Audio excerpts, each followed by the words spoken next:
dobra sta prijatelja, vedno le naprej na zelene travnike. Bobby in Pika, ko posije sonce, vesela in smeje, odhitita v gori. Bobby in Pika, dobra sta prijatelja. Pirhi. Prišla je velika noč.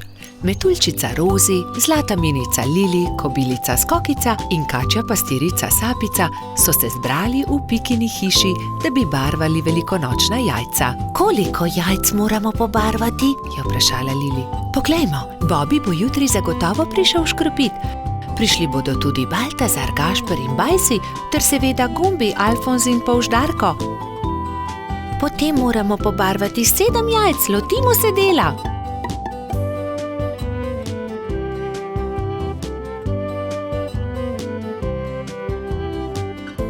Lepi so, fantje bodo jutri gotovo veseli, je ugotovila Rozi. Čas je, da se odpravimo domov, jutri bom zgodaj vstala, spekla bom palačinke, z njimi bom čakala škropivce, je dejala Rozi. Jaz bom spekla pogačo, je rekla Lili. Jaz pa zavitek, je dodala Pika in pospremila dekleta. Naslednje jutro so se vsa dekleta zbudila zgodaj. Rozi je stekla v kuhinjo, si zavezala predpasnik in se lotila mešanja testa za palačinke. Tudi Lili si je privezala predpasnik in takoj začela mesiti pogačo. Pika je vlekla testo za zavitek, Sapica je pripravljala rolado. Tudi Skokica se je zbudila vznemirjena. Fantje ne vstajajo zgodaj, imam še čas, da spečem jabolčno pito. In dala na mizo veliko košaro jabolk. Ampak joj, košara se je nenadoma prekucnila, jabolka so se skotalila in z mize porinila skledo s pirhi. Vsa jajca so se razbila. Joj, jajca, kaj naj naredim? Kaj bom dala škropivcem? Obupana je tekla k Piki. Pika, vsa jajca so se potrla, vseh 7, pomagaj mi. Ne utegnem, Skokica, pečem pecivo, vendar sta mi ostali 2 nepobarvani jajci. Hitro ju pobarvaj, da bosta gotovi, ko bodo prišli fantje. Lili, jajca so se razbila na koščke, mi lahko pomagaš? Ne morem, pečem pogačo. Vzemi ta 3 bela jajca, imaš še čas, da jih pobarvaš. Rozi, pomagaj, znova moram barvati jajca, vsa so se potrla. Vsa so se potrla? Žal mi je, Skokica, vendar zdaj ne morem s tabo. Tukaj ti dam 2 nepobarvani jajci, izvoli. Sapica, v težavah sem, potrli so se pirhi, ki sem jih pobarvala včeraj, prosim, pomagaj mi, sama ne morem znova pobarvati 7 jajc, malo časa je še. Vem, kdo ti lahko pomaga. Pojdi z menoj. Tekli sta skozi gozd vse do brloga. V naslednjem trenutku se je pojavil zaspani jamski Pajek. Dragi Pajek, moraš nama pomagati, je začela Sapica. Skokičini pirhi so se potrli in zdaj mora pobarvati 7 novih jajc. Ni veliko časa, fantje bodo kmalu prišli škropit, do takrat morajo biti gotovi. Lahko pomagam, je zamrmral Pajek. Hvala, zelo si prijazen, je zahtela Skokica in se poslovila od Sapice. Skokica je vzela najprej čopič in barve ter se lotila dela s Pajkom. Pajek je lahko hkrati barval 3 jajca.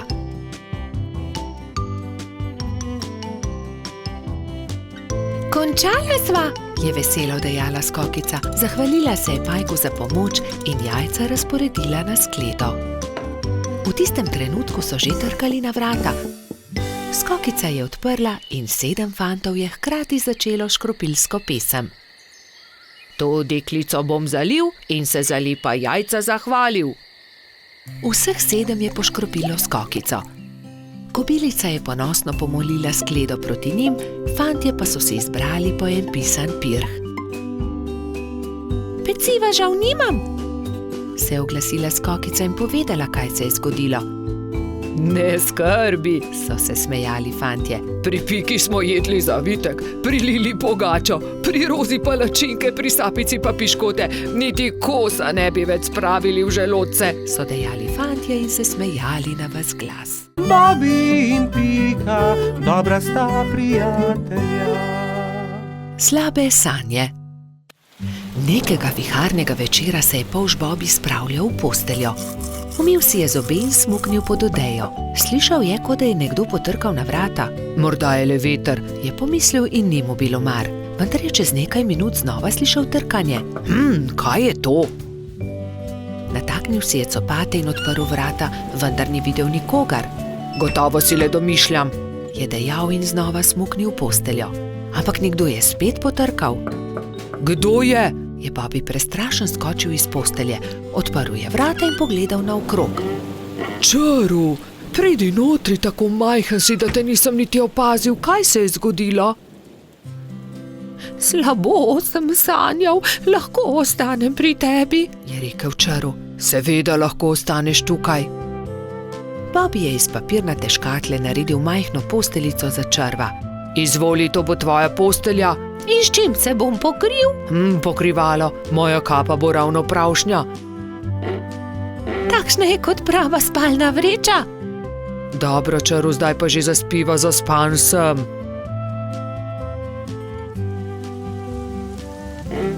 Bobby je že skoraj zaspal, ko se je oglasil Čaru. Bobby, lahko prižgeva svetilko, bojim se v temi. Saj ni tema, luna sveti, ni se ti treba bati ničesar, spiva, je zamrmral polž. Pa je tema, se je repenčil Čaru. Ni teme.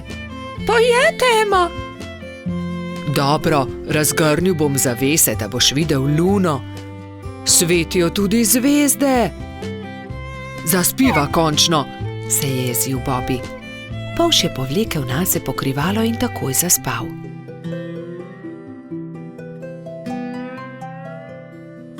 Vendar ni mogel spati dolgo, ker ga je Čaru znova zbudil. Žejen sem. Pij, Čaru, mu je zabrusil Bobby. Ne dosežem, pomagaj mi, Bobby, prosim malo vode, je jamral Čaru. Hvala, je zašepetal Čaru. Dobro spi. Bobby bi dobro spal, če ga Čaru ne bi znova zbudil čez nekaj minut. Lačen sem. Ne, po noči ne jemo, zjutraj bomo, je zavpil Bobby. Toda jaz sem lačen, nisem večerjal zaradi viharja, se je pritoževal Čaru. Hvala, ne bom te več motil, je obljubil Čaru in je začel grizljati jabolko. Vendar obljube ni držal. Bobby, ne morem zaspati, bojim se, je znova zbudil polža. Česa se bojiš? Je boleče vprašal Bobby. Ne vem, kar tako se bojim. Bojim se, pripoveduj mi kaj, potem bom zaspal. Dobro, naj bo, pripovedoval ti bom, saj je že tako ali tako minila moja zaspanost. Bobby je začel pripovedovati Črvu. Povedal mu je, kako je veter odpihal papirnatega zmaja, kje so našli gobin klobuk, kako je doktor Sova pozdravil netje ušesa in kaj je stonoga dobila za božič. Vendar Čaru ni slišal niti polovice. Pripoved ga je zazibala v globok spanec. Končno je lahko spal tudi Bobby. Do takrat, ko sta se zbudila, je bilo neurja konec in je sijalo sonce. Vidiš tisto sliko nad mojo posteljo, je začel Bobby. Ker sem tudi jaz imel slabe sanje. Takrat vedno mislim na to vilo, ona mi pomaga, da preženem slabe misli in tudi strašne sanje. Tudi tebi bom narisal sliko na tvojo posteljo, o nekom, ki ga ima zelo rad. Če si žalosten, jo le pogledaš in se takoj pomiriš, slabe sanje se razpršijo. Sonček, nariši sončka, njega imam zelo rad, vedno se smeji. Zelo lep je, hvala, je zadovoljno dejal Čaru. Nalepi si ga pri posteli. In Čaru je že veselo se odpravil proti domu.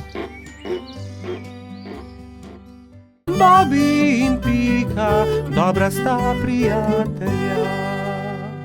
Cmoki. Nekega jesenskega dne je pikapolonica Pika skuhala slivove cmoke in povabila prijatelje na kosilo. Prišli so Bobby, Baltazar, Gašper in Rozi. Skupaj so pogrnili mizo in se usedli. Pikapolonica je dala po 3 cmoke na vsak krožnik, Bobby, Pika in Rozi so bili kmalu siti. Slivovi cmoki, obožujem jih, 5 jih lahko pojem, je dejal trod Baltazar. Samo 5, jaz jih lahko 7, Je dejal Gašper. 7, dobro, potem jaz 8. Jaz pa 10, je izjavil Rogač. Dobro, tekmujva, je končal prepir Baltazar. Naj vidimo, kateri izmed naju lahko poje več. Piki zadeva ni bila všeč. Poskušala jo je pregovoriti, vendar sta bila fanta nepopustljiva. To se ne bo dobro končalo, ju je opozorila, vendar je Baltazar in Gašper nista poslušala. Doslej sva pojedla 3 cmoke, zdaj naj pride 4. Je predlagal Gašper in dal novi cmok na vsak krožnik. Zatem sta vzela novega in pojedla tudi 5. Po 5. sta pojedla 6. Po 6. sta pojedla 7. Po 7. sta pojedla 8. in po njem 9. Zdaj pride 10, še zmoreš? Je vprašal Baltazar. Seveda lahko pojem 2-krat toliko, je rahlo zamahnil Gašper. Ko sta pojedla zelo veliko cmokov, je oba začel boleti želodec. In bolel je čedalje bolj in bolj. Tečem po doktorja Sovo, je dejala metuljčica Rozi.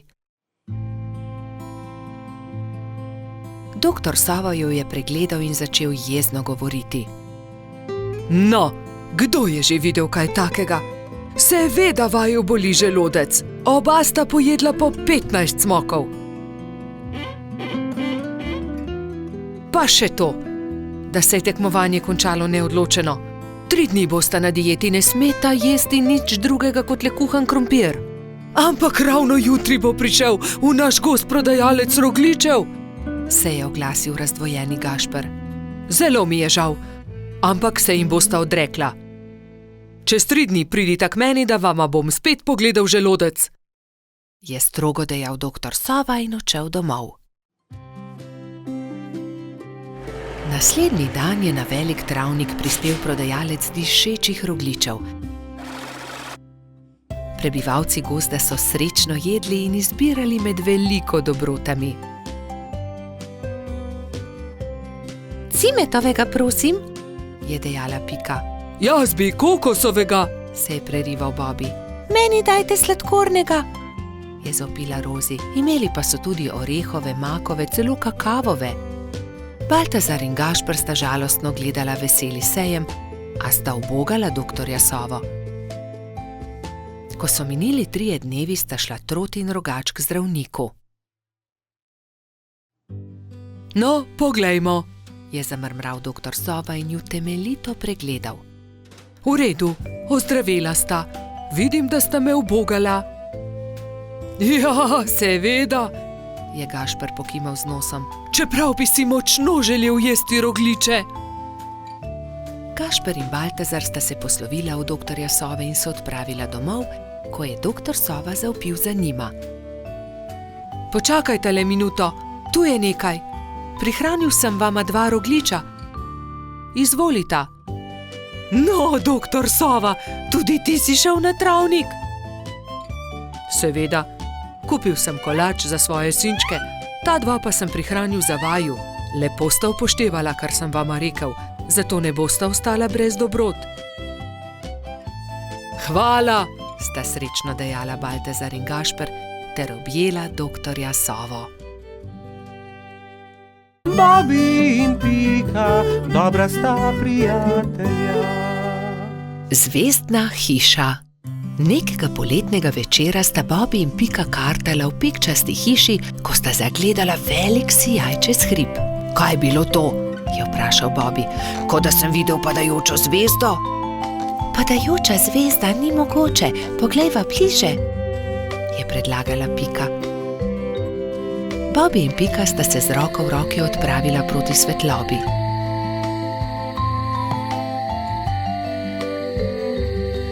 Poglej, Bobby, tam! Polžu so ostala odprta usta od začudenja. Na vrhu hriba je stala hišica v obliki zvezde.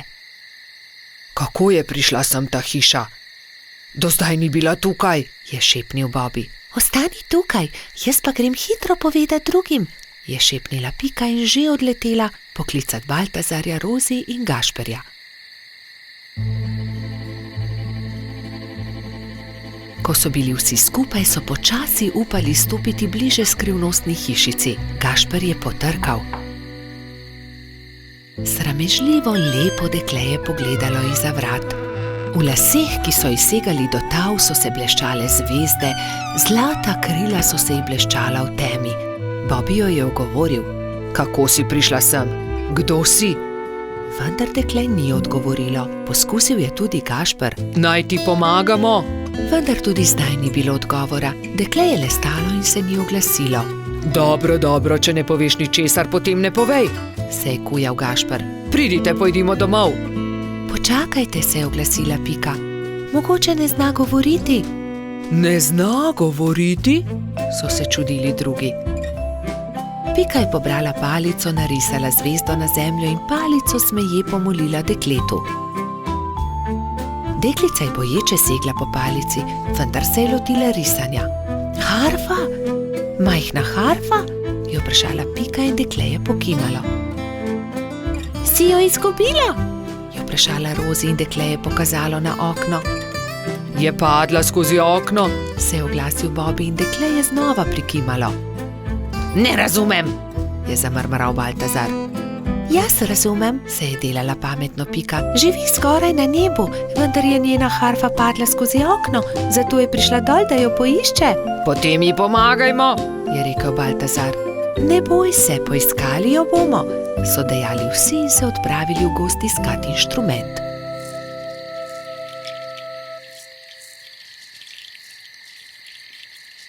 Nikjer je ni, je žalostno dejal Bobby.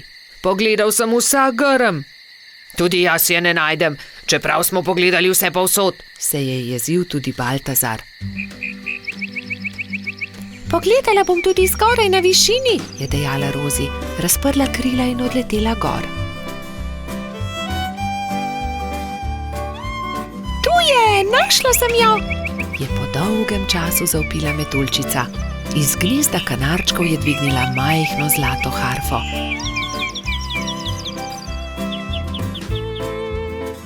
Previdno jo je vrnila zvezdnemu dekletu.